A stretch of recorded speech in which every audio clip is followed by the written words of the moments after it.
말씀드렸고, 일본의 그 월류가 7세기부터 시작된 일본의 역사가 결국은 우리 한반도에서 망명해온 백제 유민들이 지금 천황 일개의 중심이 되었고, 또 일본 섬이 원래 원시 부족 사회였는데 백제 선진 문물이 들어옴으로써 지금의 그 교토에 가보시면 화려한 그 아스카 문화가 절정에 꽃피운 것 같습니다.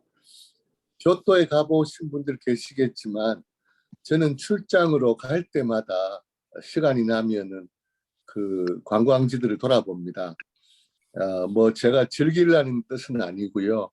우리 백제의 숨결을 느끼기 위해서입니다. 마치 저는 이런 느낌을 받아요. 그 뭐 7m, 8m에 달하는 큰 절을 보면은 일본은 전란을 당하지 않았기 때문에 태평양 전쟁의 미군의 폭격 이외에는 자기들끼리 내전은 했지만 문화재를 불태우지 않았거든요. 그래서 그 1000년 이상의 기둥, 1000년 이상의 그 건물들이 그대로 남아 있어요. 예를 들면 박물관이에요. 그러니 제가 이 교토 갈 때마다 이게 화려했던 백제구나. 백제가 신라에게 멸망당하고 또 몽골의 침입으로 인해서 우리 문화재가 엄청 타버렸거든요.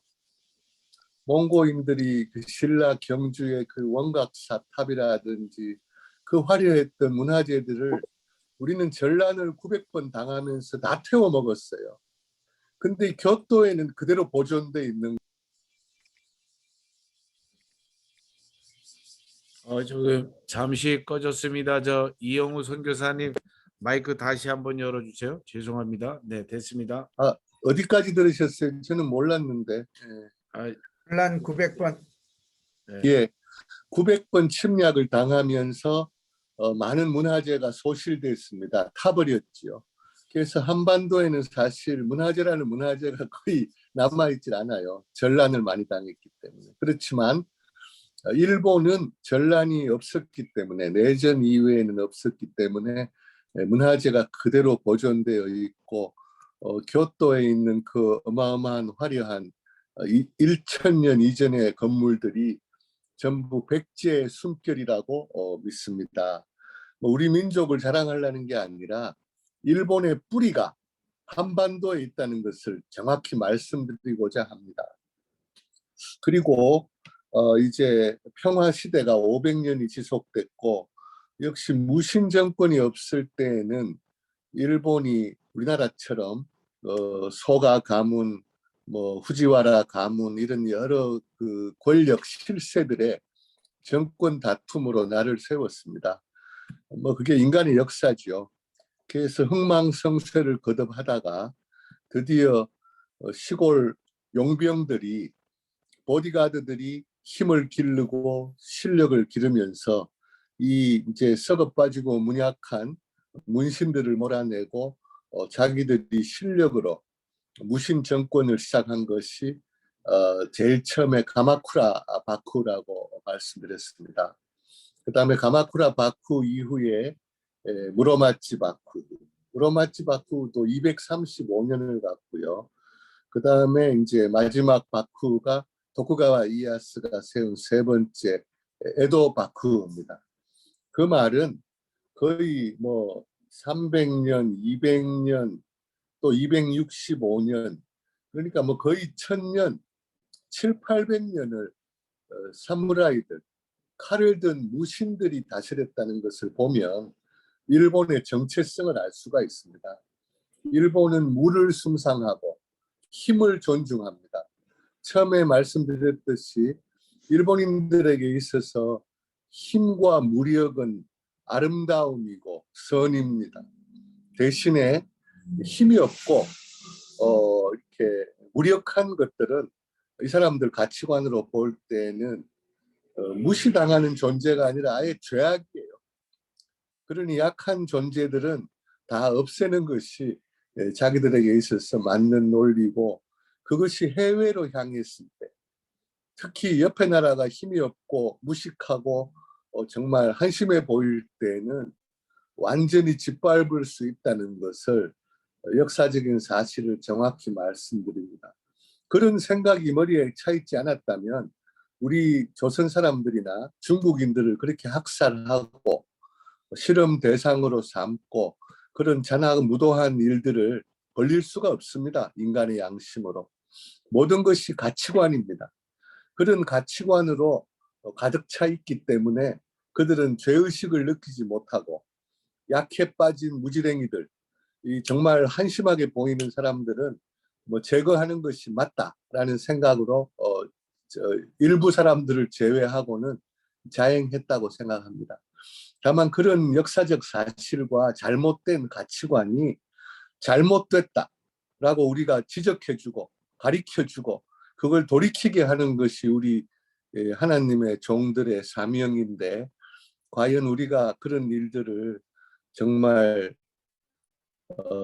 위험을 무릅쓰고 외치고 전하고 그들을 하나님의 사람으로 돌리는 일에 사명을 감당해야 되리라고 믿습니다. 그런 참 무로마치 바쿠 마지막 쇼군이 온인의 난이 일으켰어요. 그게 뭐냐 하면은 저번에 말씀드렸지만 그 아들이 없어서 무로마치 바쿠의 마지막 쇼군이 동생에게 그 마지막은 아니죠. 동생에게 자기의 장군 자리를 약속을 했는데 이 양반이 막판에 50 넘어가 아들을 봤어요.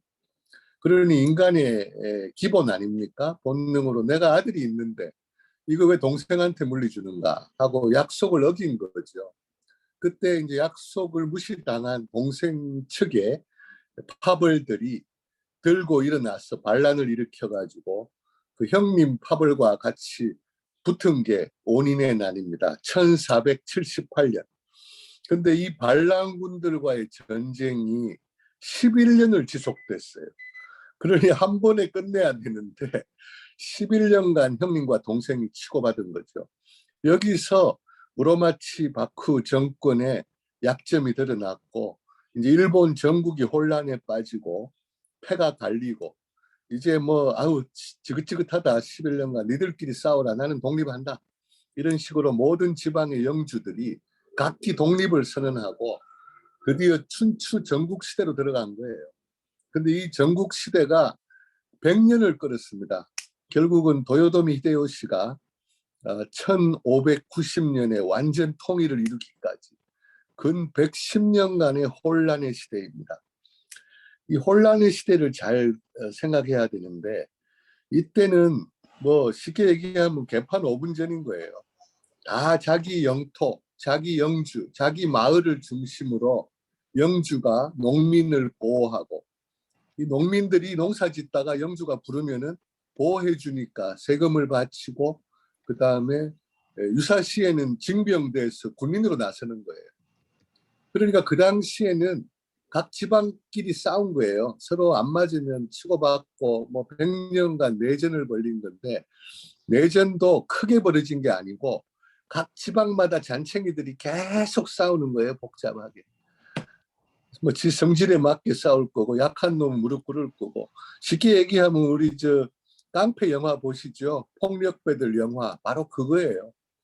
이 조직 무슨 서방파 무슨 파 해서 그 파들이 바로 영주들이고 그래서 큰 영주들 그래도 잔챙이들 말고 크게 보면은 저는 너무 재밌어서 다 이제 암기를 했습니다만은 현재 규슈 지방에는 시마즈라는 영주가 거의 큰 세력을 잡고 있었고요.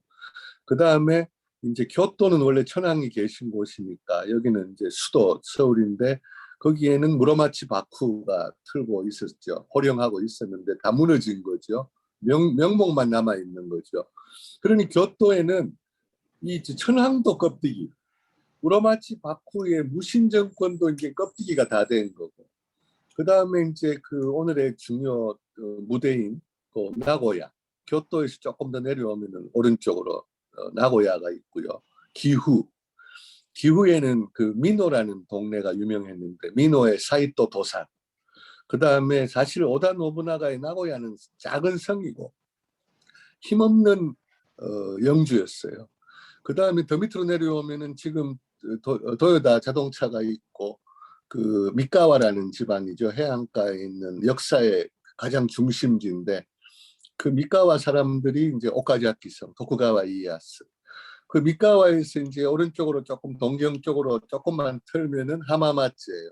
과거에 순뿌라 그랬고 하마마츠 시즈오카가 얼마나 기름진 땅입니까? 밑강도 잘 되고 온천도 있고 후지산도 아름답고 바다에 해산물이 풍부하고 그러니 시즈오카 이 순뿌에 있는 이마가와 요시모토 얘가 힘이 어마어마했어요. 군사가 한 5만 명 되고요.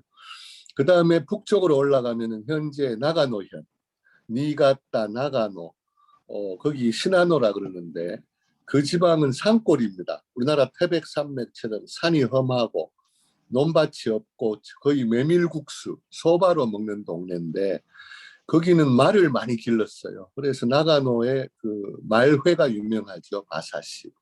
큐슈에도 말을 키웠지만 이게 나가노에서 말들을 어마어마하게 양육했는데 이 말들이 바로 군마로 이용되는 거죠. 기병대. 그래서 그 나가노 현에 있는 다케다 신갱 대단한 사람입니다. 거기도 군세가 한 5, 6만 되는 큰 영주인데 그 일본에서 가장 군사력이 강했어요. 왜? 기병대가 유명했어요. 다케다 신겐의 기병대 5천 명이 한번 뛰면은 다 쓸어버리는 거예요. 그 당시는 기동력과 칼과 창으로 말을 많이 보유한 기병대가 최고였거든요.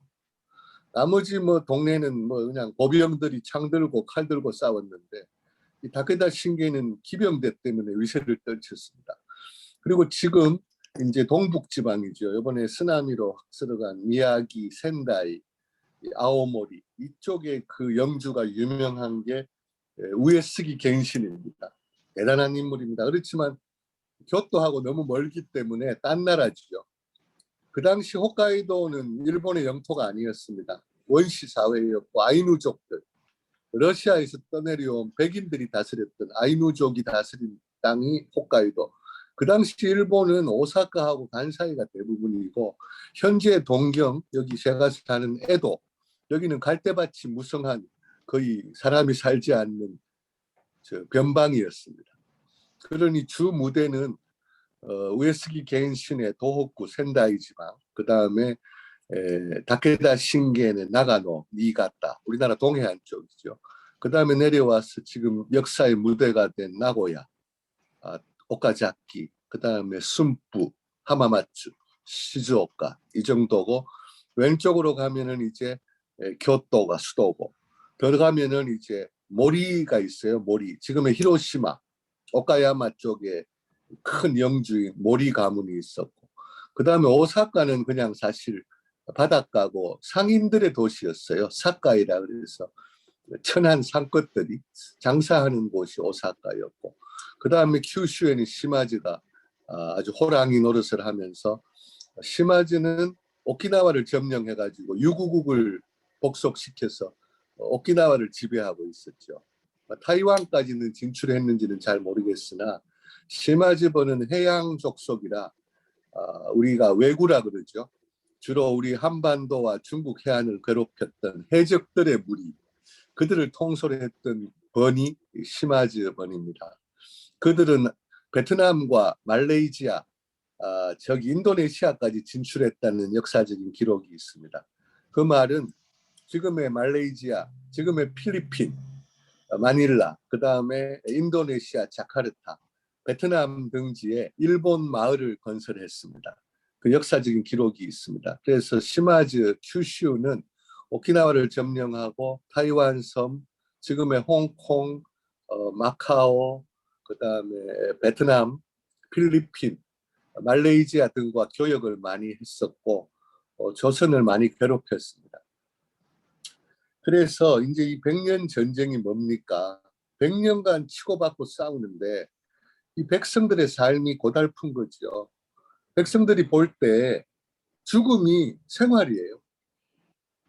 눈앞에서 칼 맞아 죽고 또 좀 도망가 숨어 있으면은 또 전쟁 끝나면 벌판에 시체들이 남아 있고 또 옆 동네도 싸우다가 죽고 자기도 언제 죽을지 모르고 그러니 이 사람들이 얼마나 허망했겠어요, 인생이. 그러니 이 사람들이 죽음에 대해서, 특히 내세에 대해서 관심이 많았습니다. 우리가 죽으면 어떻게 되는가? 그리고 이 인생이 이렇게 허망한가? 이런 농민들이나 천민들 중에 아우 농사 짓고 이렇게 징병 끌려가서 전쟁 치다 죽고 고생하느니 그냥 종교에 귀하자. 그래서 이분들 중에 그 당시는 아직 천주교가 안 들어왔으니까 절로 간 인물들이 많아요. 중들이 된 거죠. 그래서 이 중들이 제가 나중에 뭐 지금 설명하죠. 뭐 미뤄봤자 이 성녀 집단이 형성이 됐는데 일본의 그 유명한 여러 불교 종파들 중에 일련종 이치랭슈라 그럽니다. 일련종의 중들이 산에다가 소림사를 만든 거예요. 자기들끼리 집단을 만들고 자기들끼리 자체 생활을 하는데 이 중들이 대단해요. 중들이 밥 먹고 연불 이외에 할 게 없으니까 무예를 닦는 거예요. 소림사도 그런 거 아닙니까? 열심히 몸을 신체 단련한다고 무술을 닦다가 얘들이 어마어마한 집단으로 성장한 것이 이꼬이끼라는 집단인데 오다 노부나가가 골치를 썩였어요. 왜? 얘들이 조총을 만드는 거예요. 조총을. 큐슈에서 저기 기술자 하나를 어떻게 뭐 절로 도망쳤는지 모르겠는데 조총 만드는 기술을 계속 연마해가지고 최신 무기인 그 당시에 조총을 양산한 거예요. 중들이. 그러니 중들이 조총을 그 당시 조총의 가치를 가장 먼저 안 게 오다 노부나가인데 일본의 통일을 기초한 이 오다 노부나가가 조총의 가치를 알고 이 조총을 이 중들에게 돈 주고 사게 된 거예요. 그러니 각 지방의 영주들도 활이나 총이나 활이나 칼이나 창이나 뭐 기병대 이런 것보다는 이 총의 위력을 보고 놀래버린 거예요. 포르투갈에서 완 화승총, 조총이라고. 이거를 또 이 중놈들이 열심히 잘 만들어가지고 판매를 하네. 지금도 그렇지만 무기상들이 떼돈 벌거든요. 얘들이 돈 벌어 자기들끼리 산속에서 자체 생활해 무술 닦아 이게 장난이 아닌 거예요. 이 종교 집단 이치렌 슈노 이꼬이끼라는 중들의 집단. 나중에 이 이꼬이끼를 싹쓸이한 게 오다 노부나가입니다. 오다 노부나가 이 중놈들 다 잡아 죽이는데 한 7, 8년을 소모했대요. 고생했어요.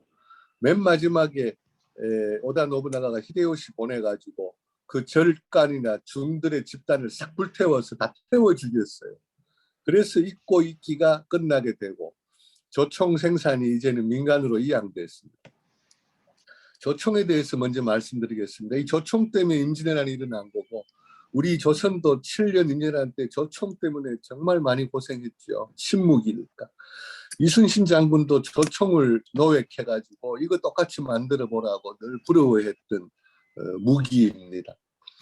1543년 인도에서 장사하던 포르투갈 상인들이 태풍에 떠내려와가지고 일본의 종자도에 표류했습니다. 종자도가 조그만 섬인데 그 옆에 조그만 섬에 떠내려왔는데 얘들이 조총을 들고 왔어요. 포르투갈의 화승총을. 그래서 이제 얘들을 그 섬에 있는 조그만 영주가 관리인이 이제 잘 대해줬나 봐요. 밥도 해주고 술도 대접하고 친하게 지내니까 얘들이 이제 그 시골 영주 앞에서 조총 시범을 보인 거예요. 그래가지고 화약을 재고 그 심지에 불을 붙여가 타들어가면서 빵 그리고 총알이 나가는데 그 사격 시범을 보이고 또 사냥에 나가가지고 짐승을 맞춰 잡아오는 걸 보고 일본인들이 기절 초풍을 한 거예요. 이거 대단하다. 이거 만드는 거 가르쳐달라. 그래서 이 포르투갈 상인이 1543년 그 하비에르 신부는 1549년입니다. 상인이 먼저 떠내려왔어요. 그래서 이제 가르쳐 줬어. 근데 일본인들이 흉내를 잘 내잖아요. 이렇게 뭐 노쇠를 부어가지고 나무를 파고 해서 총을 그럴듯하게 모양은 만들었는데 이 포르투갈 애들이 가고 나서 자기들끼리 시험을 해보니까 이 총알이 제대로 힘이 없어.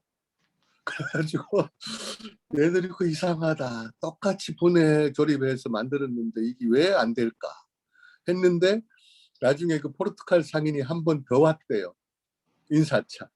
그때 물어본 거예요. 우리는 똑같이 만들었는데 총알이 안 나간다 그랬더니 이 포르투갈 사람이 노하우를 가르쳐 준 거예요. 모든 물건은 겉에 비슷하게 보이지만 그 노하우가 숨어 있습니다. 기술이죠. 뭐라고 했냐면은 총신 안에 구멍에 나선 모양을 파야 된다. 여러분들 우리 저 군대 다 갔다 오셨죠? 응? 총 M16 같은 거 보면 조우선이라 해서 총신 안에 이렇게 회오리 같이 그 파놨어요. 그 홈을. 총알이 그래서 회전하면서 나가는 거예요. 총알이 팽 돌면서 나간다고. 그냥 삑 나가면 힘이 없어요. 그걸 가르쳐 줬더니 일본 애들이 아 그랬구나. 그래서 이제 총신을 조립하는데 그 안에다가 조우선을 판 거예요. 그래서 해보니까 이 총알이 위력적인 거야. 그걸 알고 그때부터 일본이 조총을 하나씩 두 개씩 자체 생산하기 시작했고 이게 저 종자도란 큐슈에 있는 조그만 섬에서 시작된 것이 나중에 이제 중들이 그거를 배워가지고 중들이 있고 있기 집단이 대량산을 시작하게 되고 무기를 팔아서 어마어마한 부를 축적하게 된 것입니다. 부가 힘이죠. 부와 권력과 무력. 이꼬르입니다. 이꼬르. 돈이 있으면 군사력, 군사력이 있으면 뭡니까? 권력. 그래서 전 세계를 지금 호령하고 있는 나라가 누굽니까? 어마어마한 부와 권력과 군사력을 가진 과거에는 로마 제국이었고 현재는 뭐 미국이죠. 그거를 타도해 보겠다고 중국이 지금 설치고 있는데 과연 어떻게 될지 기대가 흥미롭습니다. 그리고 이제 화성총 얘기는 이 정도로 하고요.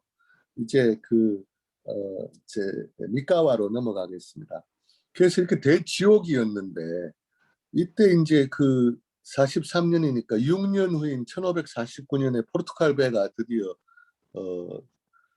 여기 도착한 거예요. 큐슈에 있는 섬으로. 그때 하비에르 신부가 처음으로 일본 땅을 밟았습니다. 1549년 8월 15일입니다. 이때부터 천주교가 드디어 일본에 상륙했고 그러니 그 백성들이 피곤하고 지치고 늘 죽음에 시달리던 이 사람들이 이게 복음인 거예요. 내세가 있대요. 죽으면 천국이 있고 예수 믿으면 천국이 있다. 그러니 그 내세에 대해서 갈급해하고 목말라 하던 사람들에게 이 천주교의 복음이 전해지니까 불같이 번진 거예요. 그러니까 그 하비에르 신부 다음이 로드리게 신부고 그 다음에 계속 포르투갈과 스페인에서 신부들을 파송했는데 이게 불같이 번지면서 지금 비공식적인 기록으로는 그 당시 하비에르가 일본 땅을 밟은 지 20년 만에 거의 100만이 넘는 캐톨릭 신자들이 일본 땅에 확 퍼지고 또 오다 노부나가라는 그 일본의 기틀을 마련한 인물은 개방적인 인물이라 그 천주교를 반대하지 않았어요. 박해하지 않고 뭐 우호적이라 그래야 될까. 그래서 서양 문물에 관심이 많았기 때문에 신부들과 자주 교류하고 불러다가 미사도 배우고 서양 문물을 배운 거죠. 오다 노부나가. 조총의 위력을 보고. 그리고 더 중요한 거는 교토에 천황이 사는 수도 교토에 그 화려한 교토에 세상에 성당이 한 200개가 세워졌대요. 그걸 보면은 그 당시 기록에 의하면 천주교가 얼마나 급속하게 빨리 퍼져나갔는가를 알 수 있습니다. 그런 100만 명, 200만 명에 달하는 교세가 나중에 이제 노요도미 히데요시에 의해서 이제 박해를 받기 시작하고 도쿠가와 이에야스도 자기 바쿠 정권에 이게 천주교가 해롭다고 판단하고 메이지 유신 1868년까지 크리스찬들 일본에서는 키리스탄이라고 부릅니다. 이 천주교 신자들 아주 씨를 말렸어요. 아주 다 박멸을 해버린 거예요. 그리고 잔인하게 죽이고 그 본을 보여야 무서워서 안 믿으니까 인간이 죽일 수 있는 가장 최악의 고문 방법, 잔인한 방법을 연구해가지고 사람 천주교 신자들을 잡아 죽였습니다. 그 사람들은 처벌한 거지만 우리 입장에서는 순교당한 거죠. 그래서 일본 땅에 공식적으로 30만 명, 비공식적으로는 뭐 한 3배는 안 될까 싶습니다. 100만 명 이상의 예수님을 사랑하는, 비록 카톨릭이었지만 그들이 주님의 나라를 위해서 일본 땅에 피를 뿌렸습니다. 그래서 그 피를 하나님께서 결단코 지금도 잊지 않으시고, 이제는 우리가 개신교 프로테스탄트가 됐습니다만 이 일본의 복음의 계절이 곧 도래할 것이라고 저는 확신합니다.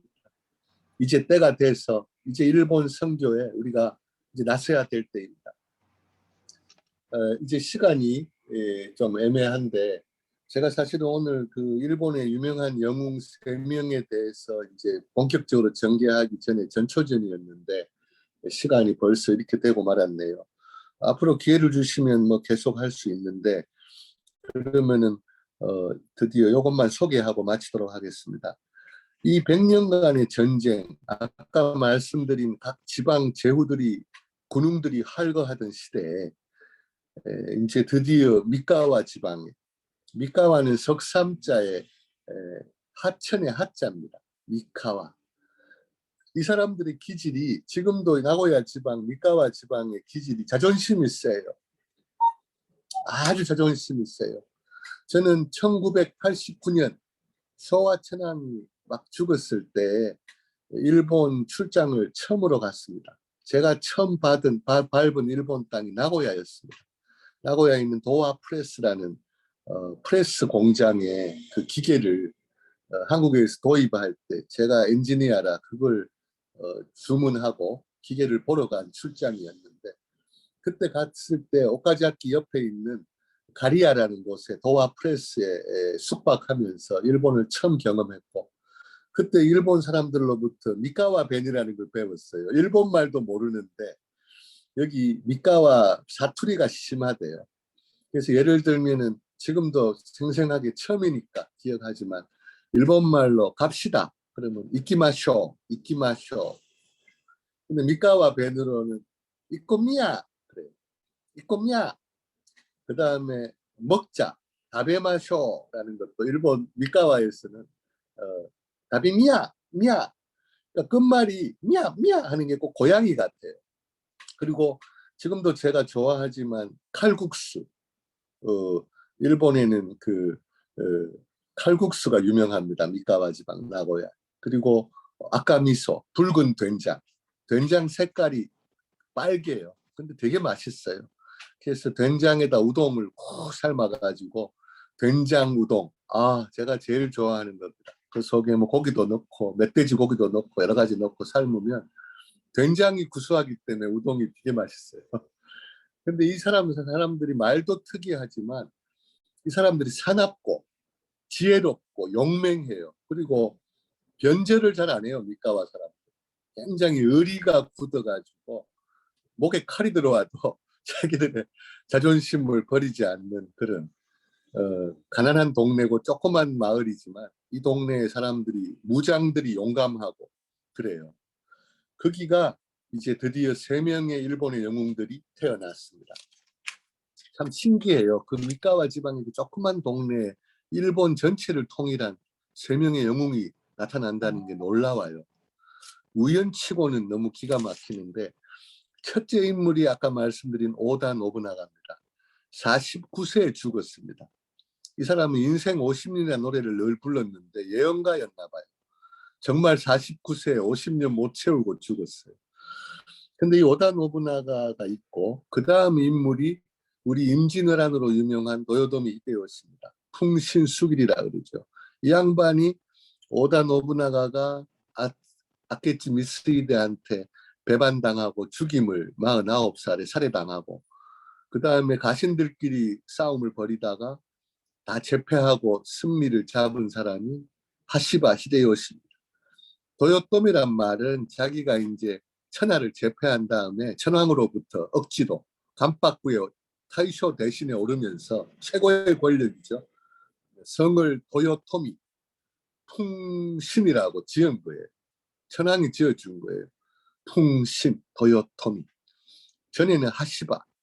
그리고 이 인간은 원래 농민 출신이에요. 천민까지는 아니고 가난한 농꾼의 아들이었는데 정말 비참하게 살던 쌍놈이었는데 이 친구가 오다 노부나가의 말 구종으로 말을 돌보고 끌고 다니는 운전수지요. 그리고 취직하는 바람에 입지전적으로 뜬 일본의 전설적인 영웅입니다. 세 번째 인물이 에도 바쿠의 초대 쇼군이 된 도쿠가와 이에야스입니다. 이 세 명을 일본에서는 평을 해요. 예를 들면은 전 세계적으로 영국에서는 영웅 그러면 헨리 8세, 뭐 리차드 왕, 뭐 사자 왕, 그리고 한국 영웅이 누구냐 그러면 우리는 이순신 장군 이렇게 한 명으로 통일이 지배하게 되는데 일본에는 영웅이 누구냐 그러면 세 명으로 지배하게 돼요. 그래서 의견들이 다 갈려요. 아, 나는 오다 노부나가가 영웅이다. 나는 풍신수길이 영웅이다. 나는 도쿠가와 이에야스가 영웅이다. 근데 이 사람들이 성격이 되게 독특해요. 그래서 일본에 지금 유명한 그 뭐 글이 남아 있는데 일본 사람들의 입에 오르내리는데 제가 일본 원문을 읽으면 오다가 죽기, 이 말은 오다가 쌀을 찌어서, 그 다음에 하시바가 고네시, 하시바가 도요토미입니다. 히데요시가 떡을 만들고 그 다음에 마지막 구절이 쿠노와 도쿠가와, 그 떡을 먹은 거는 도쿠가와다. 이 말이 그 역사적인 사실입니다. 오다 노부나가가 통일의 기초를 다 닦고 지가 통일을 목전에 두고 살해당했지요. 히데요시가 이제 그 완성을 한 겁니다. 그래서 다 통일하고 심심하니까 그 사나운 무장들이 막 그냥 칼을 갈고 있는데 얘들을 다스리려니 영토를 줘야 되는데 봉급을 줘야 되는데 일본 땅이 부족하니 그래 1590년에 통일하고 2년 후에 1592년 임진년에 조선을 침공한 거예요. 그 명분은 뭐냐? 이 사나운 놈들을 다스리기가 힘들잖아요. 평화가 왔는데. 예? 전국 통일회가 평화가 됐는데 얘들이 맨날 100년 동안 싸우던 애들이 프로들이 심심해 근질근질 하잖아요. 거기다가 영토 달라고 나도 내가 공신인데 봉급 더 달라고 그러는데 땅 줄 게 있어야지. 히데요시가 과대망상증에 걸려가 야 우리 조선 땅을 내가 다 쪼개가지고 니들한테 나눠주겠다. 그리고 히데요시가 꿈꾼 게 중국 명나라를 점령해서 우리 일본의 수도를 교토에서 북경 베이킹으로 옮기겠다. 잘 들으세요. 이거 다 기록에 남아 있는 겁니다. 우리가 잘 싫어하니까 안 가리키는데 북경에다가 천황을 모시고 북경과 중국 주변의 모든 나라를 일본 천황이 다스리게 하고 자기는 이제 조선은 다 우리 영토로 만들고 중국은 천황 체제로 해서 자기가 간박구가 돼가지고 중국과 주변 나라들을 다스리고 자기는 이제 이게 다 달성되면 심심하니까 자기는 인도를 침공하겠다. 자기는 군을 끌고 인도까지 점령하겠다. 이게 성공했으면 이게 징기스칸 다음으로 전 세계 정복당할 뻔했어요. 그런데 우리 조선이 또 어떤 나라입니까? 아무리 당파 싸움하고 개판이어도 또 우리 백성들이 민초들이 일어난 겁니다. 그래서 여기까지만 하겠습니다. 다음번에 이제 흥미진진한 이 세 명이 어떻게 일본을 통일해 가는지 그리고 뭐 아시는 분은 아시지만 가장 재미있는 부분이에요. 통일되는 과정. 그리고 도쿠가와가 그 힘없는 오카자키 섬의 영주의 아들 5살부터 인질 생활을 했던 그 불쌍한 도쿠가와가 어떻게 참고 견뎌서 일본 통일까지 에도 바쿠를 열게 됐는지 눈물 납니다. 예를 들면 오다 노부나가는 49세에 살해당했고 도요토미 히데요시는 임진왜란이 끝나던 1597년에 62세로 병사했습니다. 제일 장수한 게 도쿠가와 이에야스인데 75세까지 살다가 이제 일본을 안정시키고 에도 바쿠를 열고 아들 이에미스에게 물려주고 죽었습니다. 그래서 이런 말이 있습니다. 끝으로 오다 노부나가의 성격은 새가 있으면은 새를 울게 만든대요. 새 목을 쳐서라도 새가 울게끔 하는 성격이고 도요토미 히데요시는 어떻게 새를 울게 만드냐 하면은 온갖 방법을 수단과 방법을 동원해서 새를 울게 만들고 이 도쿠가와 이에야스는 마지막에 새가 울 때까지 기다린대요. 그래서 한국의 그 소설이 번역된 게 도쿠가와 이에야스라는 20권짜리 책을 대망 기다릴 대자 바랄 망자 대망이라고 제목을 바꿔서 소개된 것 같습니다. 도쿠가와는 평생 기다렸다고 나왔어. 기다려서 떡을 먹었죠 마지막에. 예, 그래서 오늘은 이 정도로 하고 이제 이 미카와 지방의 북쪽은 나고야, 가운데는 오카자키, 그 다음에 이제 밑에 오른쪽은 동쪽은 순부, 이마가와 요시모토. 그래서 나고야 성에 조그만 그 당시 나고야가 조그만 마을인데 나고야의 조그만 성의 성주 오다의 아들 중에 오다 노부나가라는 인물이 등장하고요. 그 나고야 위에 우리 저 박진구 목사님 저 뭐 청년들 거기 이제 수양에 갔다 오셨다는데 기후라는 곳이 있어요. 기후. 옛날에는 미노라 그랬습니다. 거기에 사이토 도산이라는 호랑이가 그 사람도 용맹하고 군사력이 셌어요. 미노의 사이토 도산이 가장 셌고요. 그 동네에서. 동쪽에 순부 하마마츠 쪽에 시즈오카 쪽은 이마가와 요시모토가 가장 셌고 그 중간에 끼어 있는 약소국들이 나고야의 오다, 오카자키의 마츠다이라. 원래 도쿠가와는 나중에 천황이 전 이름이고 원래 이름은 마츠다이라였습니다. 마츠다이라. 그 다음에 오른쪽에 이마가와, 나가노의 다케다 신게, 동북 지방의 우에스기 겐신, 히로시마, 오카야마의 모리, 그 다음에 큐슈의 시마즈. 가장 센 놈들만 리스트업 한 겁니다. 이 센 놈들을 다 굴복시키고 통일을 이룬 것이 오다 노부나가입니다. 물론 군사력으로 제압했고 오다 노부나가가 그렇게 조그만 성주의 아들이었는데 왜 일본을 그 강적들을 제패할 수 있었는가? 조총입니다. 제일 처음 조총을 구입하고 조총을 구입하는데 심력을 기울여서 그 조총도 이게 약점이 뭐냐 하면 심지에 불을 붙이고 화약을 재고 그 다음에 심지가 탈 때까지 기다렸다가 한 방 빵 나가는 거예요. 그러니 총 불 붙이고 화약 재고 기다리는 동안에 칼 맞아요. 그런데 오다 노부나가가 얼마나 머리가 좋은 사람이냐 하면 그거를 약점을 극복하기 위해서 조총 부대를 3교대로 만든 거예요. 1열, 2열, 3열. 그렇게 하면 뭐냐 하면은 1열이 총을 쏘잖아요. 빵 쏘면은 2열은 앞에서 쏘는 동안 화약을 장전해요. 3열은 불을 붙이고 조준해요.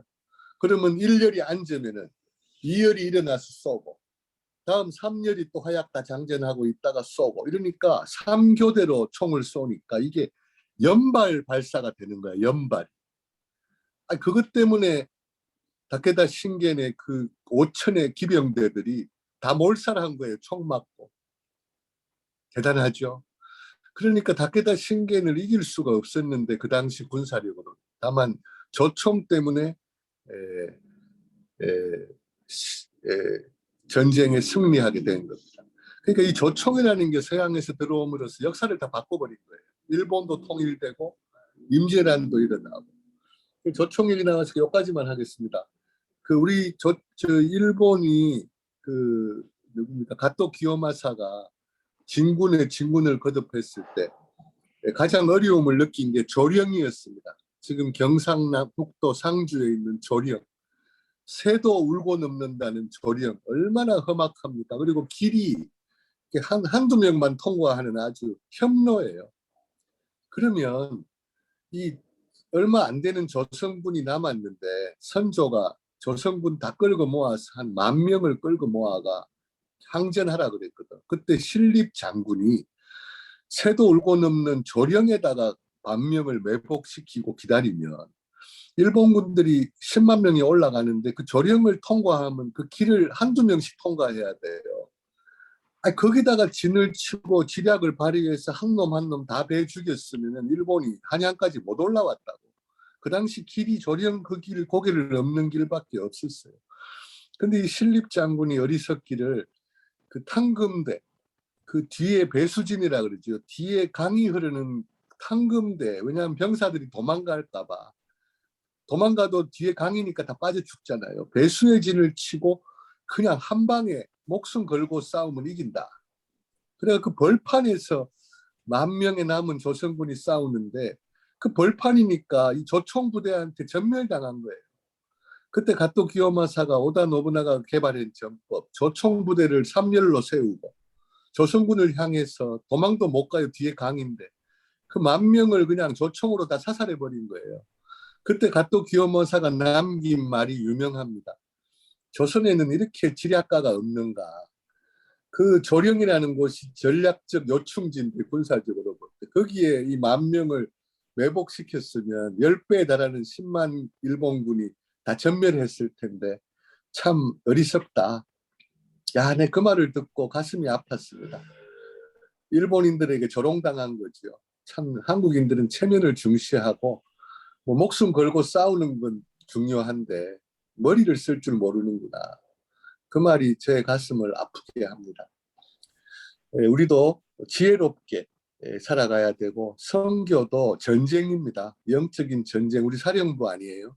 전쟁도 지략으로 싸워야지 그냥 믿음이라 그러면서 그냥 육탄 돌격해가지고 무모한 희생을 치르지 않기를 간절히 역사에서 배웁니다. 오늘 이미 한 40분을 향하고 있기 때문에 이 정도로 오늘은 마무리를 하도록 하겠습니다.